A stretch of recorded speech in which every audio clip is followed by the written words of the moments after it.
Hi hello नमस्कार सर्वांना, मी अक्षय पुन्हा एकदा माझ्या नवीन ब्लॉगमध्ये तुम्हा सगळ्यांचं स्वागत करते.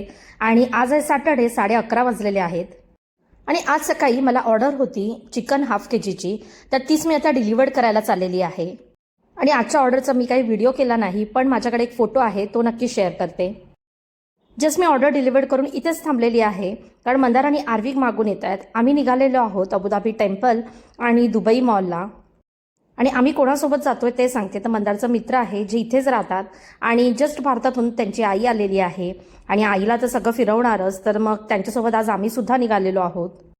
तर ऑर्डर देण्यासाठी मी पहिला पुढे निघाले होते, आणि मग आता मंदार आणि आर्विक सुद्धा आलेले आहेत. इथून आम्ही जातोय भाऊंच्या बिल्डिंगजवळ, आणि मग तिथून आम्ही एकत्र सर्व निघणार आहोत. आमच्या पुढे हे जे चालत आहेत ते आहेत साई भाऊ आणि त्यांची आई.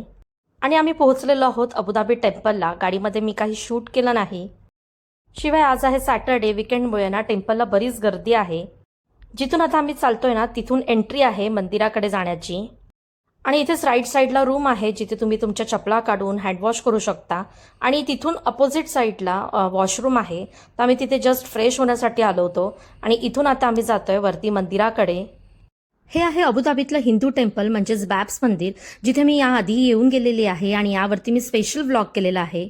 शिवाय या मंदिराविषयी मी बऱ्याचशा गोष्टी त्यामध्ये शेअर केलेल्या आहेत. जर तुम्ही पाहिलात तर तुम्हाला नक्कीच आवडेल, आणि त्या ब्लॉगची लिंक मी डिस्क्रिप्शनमध्ये नक्की शेअर करते. मंदिराला व्हिजिट करण्यापूर्वी तुम्हाला ऑनलाईन रजिस्ट्रेशन करावं लागतं, ज्यामध्ये एमिरेट्स आयडी आणि इतर काही डिटेल्स फिल करावे लागतात. आणि हे रजिस्ट्रेशन डिटेल्स फक्त मंदिरात येतानाच तुमचे चेक होत नाहीत, तर बाहेर जाताना सुद्धा चेक होतात. या मंदिराचं निर्माण बॅब स्वामीनारायण संस्थेने केलेलं आहे. मंदिरासाठी वापरलेले सर्व स्टोन्स आणि मार्बल्स हे राजस्थान आणि इटलीवरून आलेले आहेत. काही पायऱ्या वर चढून आल्यानंतर खालचा परिसर असा दिसतो. शिवाय दोन्ही बाजूला जो पाण्याचा प्रवाह दिसतोय तो गंगा आणि यमुना नदीला रिप्रेझेंट करतो.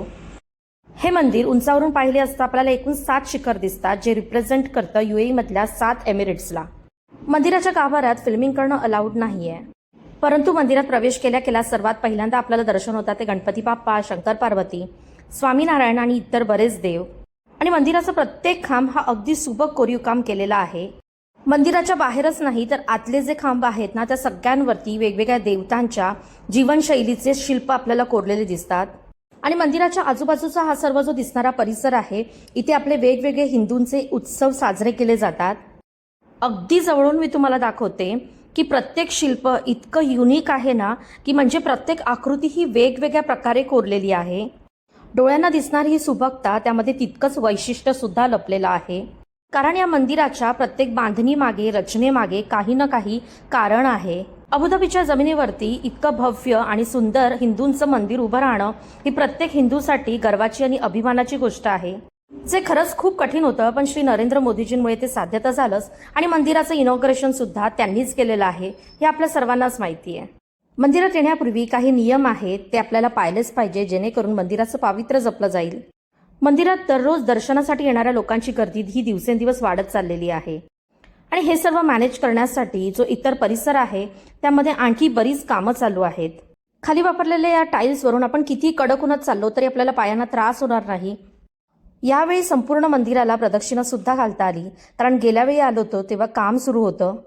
मुख्य मंदिरातून आपण बाहेर पडलो ना दर्शन घेऊन, की ते डावीकडे एक लिफ्ट आहे. इथून आपण पुन्हा आतमध्ये एका दुसऱ्या मंदिरात प्रवेश करतो. आणि तिथून सुद्धा आता आम्ही प्रवेश घेऊन बाहेर पडलेलो आहोत. तिथे सुद्धा आपल्याला बऱ्याच देवांचे दर्शन तर होतातच, शिवाय जमिनीमध्ये 7 एमिरेट्सची वेगवेगळी वाळू स्टोअर केलेली आहे, ज्यावरती काच लावलेली आहे, त्याच्यामुळे आपल्याला ती सहज दिसते. शिवाय त्या मंदिरातल्या खांबांवरती सुद्धा वेगवेगळ्या नद्यांचे मॅप आहेत. सर्व ठिकाणी अगदी छान असं दर्शन झाल्यानंतर आम्ही पुन्हा आलेलो आहोत चप्पल घेण्यासाठी. दर्शनासाठी कितीही क्राऊड आला तरी प्रत्येकाची चप्पल व्यवस्थित सेक्शनमध्ये राहील इतकी प्रोव्हिजन इथे केलेली आहे. शिवाय त्यानंतर हात धुण्यासाठी सुद्धा सिंक आहेत. आणि मंदिरात प्रवेश केला पहिल्यांदा तुम्ही इथेच पोहोचता. अशा प्रकारे इथल्या मॅनेजमेंटमुळे आपल्याला किती गर्दी असली तरी कुठल्याही रांगेत न उभं राहता अगदी व्यवस्थित मनोभावे दर्शन घेता येतं. अबुधाबी टेम्पलवरून आम्ही बाहेर पडलेलो आहोत, आणि आता आम्ही निघालेलो आहोत दुबईच्या दिशेने, कारण तिथे आम्ही जाणार आहोत दुबई मॉलला. त्याआधी वेळ झाली होती लंचची, त्यासाठी आम्ही आलो होतो दुबईचं गेट हॉटेल, ज्यामध्ये आहे पेशवा रेस्टॉरंट. आणि हे अगदी फेमस दुबईतलं आपलं मराठी रेस्टॉरंट आहे. बऱ्याच जणांना माहीतच असेल. आणि इथे मी पहिल्यांदा आलेली आहे, आणि मंदार ऑलरेडी त्यांच्या मित्रांसोबत येऊन गेले होते.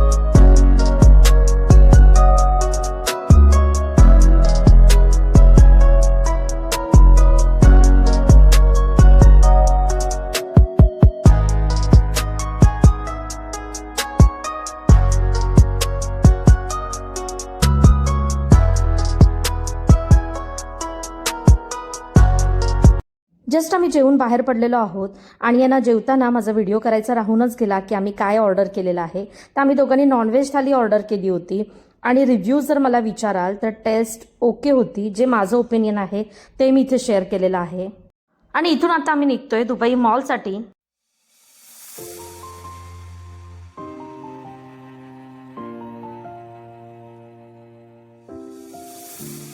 Come so far away from home. There's no way I'm turning back now. My destination is unknown, so I keep pushing, never slow down. A big blue sky, a pocket of dreams, a head full of hopes, possibilities. I'm taking a chance to reach for the stars, for the stars. If I fall, then I'll get back up, try again, come back stronger. No walls they built can stop me now. Let's keep chasing the sun, do what can't be done. Let's go beyond, go beyond. तर समोर पाहून समजलंच असेल की आम्ही पोहोचलेलो आहोत Dubai मॉलला आणि सर्वात पहिल्यांदा आता पार्किंगला जाणार. तिथून मग दुबई मॉलमध्ये एंट्री करू. खूप महिन्यांनी दुबईचे हे रस्ते आणि इमारती पाहून छान वाटलं, कारण आता दुबईवरून अबुधाबीला शिफ्ट होऊन आम्हाला सुद्धा आता 8 ते 9 महिने पूर्ण झालेले आहेत. दुबईला राहत असताना इथे बऱ्याच वेळा येणं व्हायचं, कारण बरंचसं फिरणं व्हायचं. आणि अबुधाबीमध्ये अजून तसं काही फिरणं झालं नाहीये, कारण आल्यापासून 2 वेळा भारतात जाणं येणं झालं. शिवाय रुटीनमुळे अजून फिरणं तितकंसं काही झालं नाहीये. आणि हा दुबई मॉल इतका मोठा आहे ना, प्रचंड मोठा, की तुमचा तो कधी फिरणंच होऊ शकत नाही.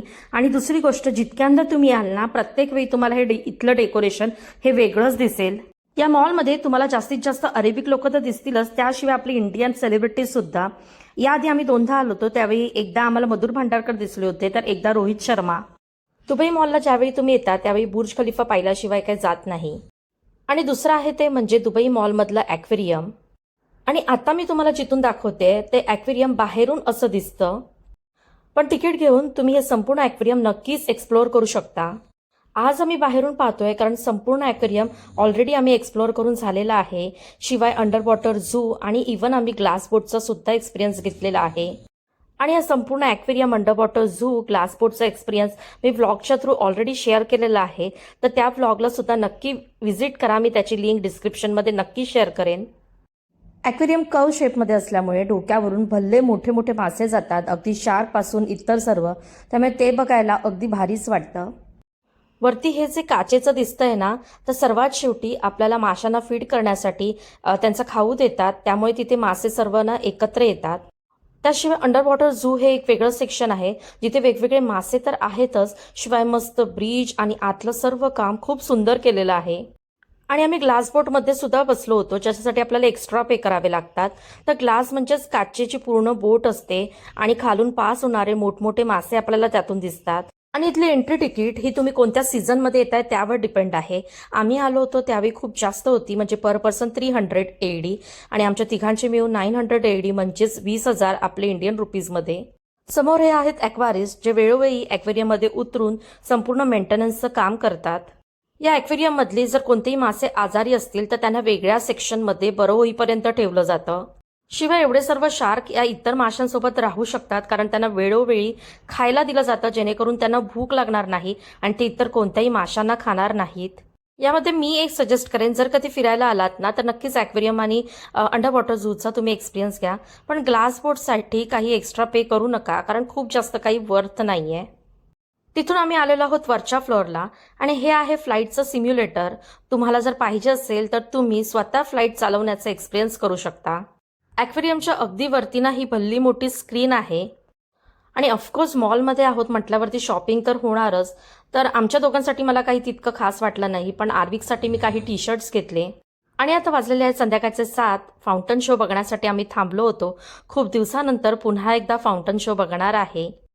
फक्त दुबई मॉलच नाही तर बुर्ज खलिफाचा हा संपूर्ण एरिया आहे ना, अगदी खचाखच गर्दीने भरलेला आहे वीकेंड असल्यामुळे. संध्याकाळी 7 वाजल्यापासून थोड्या थोड्या इंटरव्हलने फाउंटन शो हे चालूच असतात. आणि या लेक राईडसाठी तुम्हाला प्री बुकिंग करावं लागतं. आजूबाजूला दिसणाऱ्या सर्व बिल्डिंग्स हॉटेल्स आहेत, काही रेसिडेन्शियल सुद्धा आहेत. चला तर मग शो चालू होण्याआधी तुम्हाला जगातील सर्वात उंच 163 फ्लोअरची इमारत जवळून जितकं शक्य आहे तितकी दाखवते. बुर्ज खलिफाच्या टॉप फ्लोअरला जाणं आम्ही अजून बाकी ठेवलेलं आहे. जेव्हा आमची फॅमिली येणार त्यावेळी आम्ही सोबत जाणार आहोत. आणि दुबईत असताना बऱ्यापैकी इतर सर्व डेस्टिनेशन आम्ही फिरून घेतलेले आहेत. Dubai frame, global village, miracle garden यासारखे बरेच इंटरेस्टिंग आणि इन्फॉर्मेटिव्ह व्लॉग ऑलरेडी माझ्या चॅनलवरती अवेलेबल आहे. सो प्लीज नक्की व्हिजिट करा, तुम्हाला आवडतीलच.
तर असा होता आजचा व्लॉग. आजच्या व्लॉगमध्ये सर्वात पहिल्यांदा सकाळी माझी ऑर्डर पूर्ण केली. त्यानंतर आम्ही अबुधाबी टेम्पलला गेलो. दुबईला पुन्हा एकदा खूप महिन्यांनी फिरायला आलो. आय होप तुम्हाला दुबई मॉल, ॲक्वेरियम, बुर्ज खलिफा, फाउंटन शो हे सर्व पाहून आजचा व्लॉग इंटरेस्टिंग वाटला असेल. तर व्हिडिओला लाईक, शेअर, सबस्क्राईब नक्की करा. अजूनही चॅनलला सबस्क्राईब केलं नसेल तर नक्की सबस्क्राईब करा. पुन्हा भेटू नवीन व्लॉगमध्ये. तेपर्यंत सर्वांनी आपली काळजी घ्या. बाय.